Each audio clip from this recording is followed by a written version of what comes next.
ये लड़का धनबाद और बोकारो तक सीमित रह जाएगा। हमको भी लगा कि ये लोग सही कह रहे हैं, धनबाद बोकारो से आंदोलन का आगाज हुआ है, लेकिन इस बात को मानना होगा कि धनबाद जिसे कोयलांचल की धरती कहा जाता है, वहां अक्सर कोयले में आग लगती थी, लेकिन इस बार जमीन के ऊपर आग लगा है और वहां गाने की धरती में साफ दिखाई दे रहा है। आज संविधान दिवस है।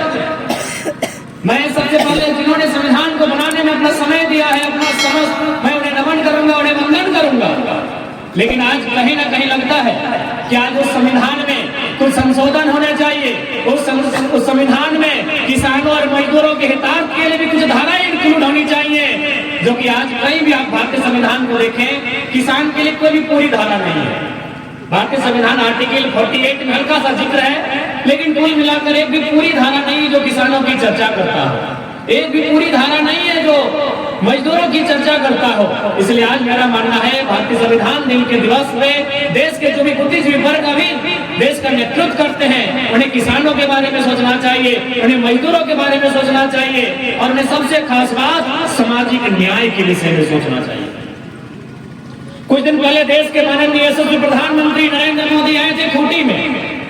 उन्होंने जब अपना भाषण कहा, उन्होंने झारखंडित कहीं नहीं दिखा, ना 1932 की बात कही, ना झारखंड के इतने कल कारखानों की बात कही, ना 40% खनिज देने वाले राज्य का चर्चा किया। हाँ, उन्होंने चर्चा किया झारखंड में नक्सली समस्या है, नक्सली समस्या को उन्होंने समाधान किया।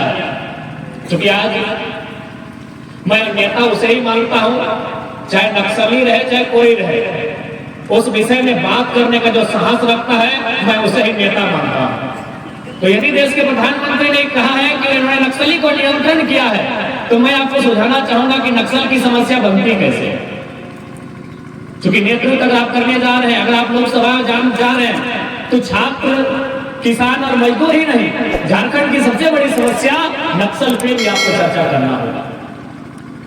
आज हमारे बहुत सारे जवान आए हैं, आप उनके चेहरे पे हंसी देख सकते हैं, ये हमारे बीच के हैं, ये 3rd या 4th ग्रेड की नौकरी करने वाले जवान हैं।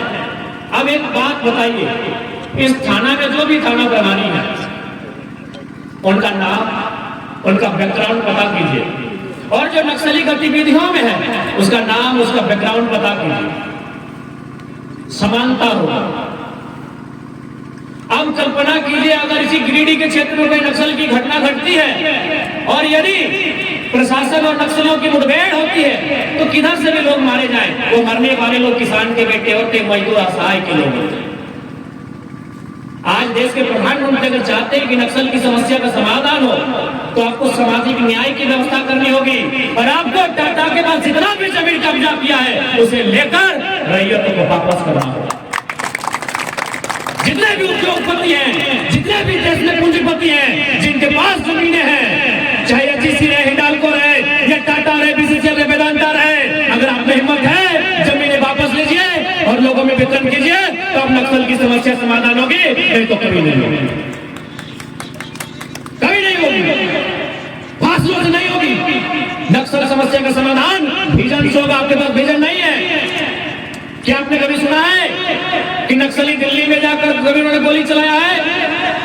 मैं मानता हूं नक्सली अपराधी है, मैं उन्हें कभी समर्थन नहीं करूंगा, लेकिन सच्चाई बोलना होगा। घटना कब घटती है? जब लोग जंगलों में जाते हैं। क्यों जाते हैं? जितने भी पुलिसकर्मी है कि अपनी मर्जी से जंगलों में जाते हैं? नहीं जाते हैं। जंगलों में खनिज पाया जाता है। आप दंतेवाड़ा को पढ़िए, आप गढ़चिरौली को पढ़िए, आप बस्तर को पढ़िए, वहां के जंगलों में खनिज पाया जाता है। वो खनिज किसको चाहिए? क्या आपको चाहिए? या कितने लोग हैं जिनको वो खनिज चाहिए? क्या हमको चाहिए? नहीं, वो खनिज उनको चाहिए जिन्होंने देश के प्रधानमंत्री को चुनाव जीतने में खर्चा दिया। उन्हें चाहिए वो खनिज। अब उनकी नजर कहाँ है? पारसनाथ के पहाड़ में। पारसनाथ के पहाड़ में कौन रहता है? आदिवासी, मूलवासी, गरीब किसान रहते हैं। उन्हें वहां से हटाना होगा। कौन हटाएगा? क्या किसी उद्योगपति का बेटा लाठी ले हटाएगा? नहीं, पुलिस वालों की लाठी से हटाया जाएगा। यही है नक्सल समस्या का कारण। हाँ, लाठी चाहिए। पारसनाथ के पहाड़ में रहने वाले आदिवासियों को अगर वहां खनिज पाया जाता है, उन्हें हटाना होगा। उसके लिए लाठी चाहिए। वो लाठी अडानी का बेटा का नहीं होगा। वो लाठी अडानी के दत्तक पिता नरेंद्र मोदी की पुलिस का होगा। यही भारत देश की नक्सल की समस्या है। मैं खुले मंचों पर कहता हूं, हाँ नक्सली गैर संवैधानिक लोग हैं, असंवैधानिक लोग हैं, अपराधी लोग हैं, लेकिन कारण को जानना होगा। क्योंकि ये गिरिडीह का क्षेत्र है, यहाँ पारसनाथ का जिक्र होता है। मैं आपको 1985 की एक घटना बताना चाहूंगा। 2002 के हिंदुस्तान के सम्मानित पेपर में छपा था कि उस समय जो महाजनी प्रथा थी, उस समय जो सूदखोरी की प्रथा थी, जो 1 रुपए 2 रुपए किसी की मदद करते थे और उसका 3 पीढ़ी तक पैसा वसूलते थे। इसी क्रम में लगभग 1000 एकड़ जमीन गरीबों का महाजनों ने, सूदखोरों ने लेने का काम किया था। यह काम सरकार का था कि उनकी जमीनों को वापस करना था, लेकिन वो काम 2002 के अखबार कटिंग के अनुसार नक्सलियों ने किया। बताइए लोगों का झुकाव किधर होगा, सरकार की ओर कि नक्सलियों की ओर? आप बताइए। जो सच्चाई उसको सुनना होगा।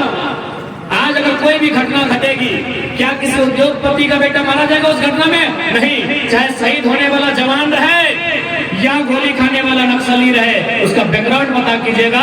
दोनों किसान कौन के बेटे होते। आज इस थाना में, इस थाना क्षेत्र में जितने भी पुलिसकर्मी हैं, कौन उद्योगपति का बेटा है? बताइए तो। अगर ये उद्योगपति का बेटा होता तो 3rd 4th ग्रेड की नौकरी नहीं करता। ये किसी मजदूर का बेटा होगा, इसकी माँ ने पढ़ाया होगा, इसके पिताजी ने 2 जोड़ा बैल को गिरवी रख के पढ़ाया होगा, माँ ने गहने को गिरवी रख के पढ़ाया होगा, और आज अपने बेटे को जवान या पुलिस या अधिकारी बनाया होगा। आप बैकग्राउंड को पता कीजिए। यानी सामाजिक न्याय की बात होनी चाहिए। आज लोग कहते हैं कि लोकसभा हम क्यों करेंगे, एमपी का चुनाव हम लोग क्यों जीतना चाहते हैं? आज एमपी का चुनाव इसलिए जीतना जरूरी है कि आज तक दिल्ली में हमारे पास 14 सांसद हैं, लेकिन किसी के जुबान से ये आवाज नहीं निकलती है कि 40% खरीद देने वाला झारखंड आज 40 मिनट का टेबल टॉक, 40 मिनट का डिस्कशन झारखंड के मुद्दों पर डिमांड करता है, और इसको आपको पूरा करना है। आज कोई सवाल नहीं कर पाता है। आज जब हम टाटा में बैठते हैं, मीडिया वाले हमसे ऑफ कैमरा बात करते हैं कि आप जिन सवालों को बोलते हैं, आप जिन सवालों को उठाते हैं, आप जिन मुद्दों पर बात करते हैं, सांसद बोलते हैं कि सवाल हमसे मत पूछिएगा, तभी इंटरव्यू देंगे। टाटा पे आप बात मत कीजिएगा, तब इंटरव्यू देंगे। आप वेदांता पे बात मत कीजिएगा, तब आपको इंटरव्यू देंगे। आप बीसीसीएल पे बात मत कीजिएगा, तब आपको इंटरव्यू देंगे। और हम खुले मंचों में कहते हैं, जो भी उनकी नीतियां हैं उनको हम खुले मंचों पर उजागर करते हैं। इसलिए आज मैं भी मानता हूं, हमने भी कभी यह उम्मीद नहीं किया था कि साधारण सा पढ़ने वाले छात्र राज्य में इस प्रकार से हम लोग को नेतृत्व करने का अवसर मिलेगा कि हम लोग को अपना बीमारी में अपने जान को जोखिम में रखकर गांव-गांव जाकर लोगों के बीच अपनी विचारधारा का आदान प्रदान करना होगा। ये हमने कभी कल्पना नहीं किया था। यानी ये समय की मांग है। आज एक बात क्लियर आप जान ले, आप हमारी आलोचना कर सकते हैं,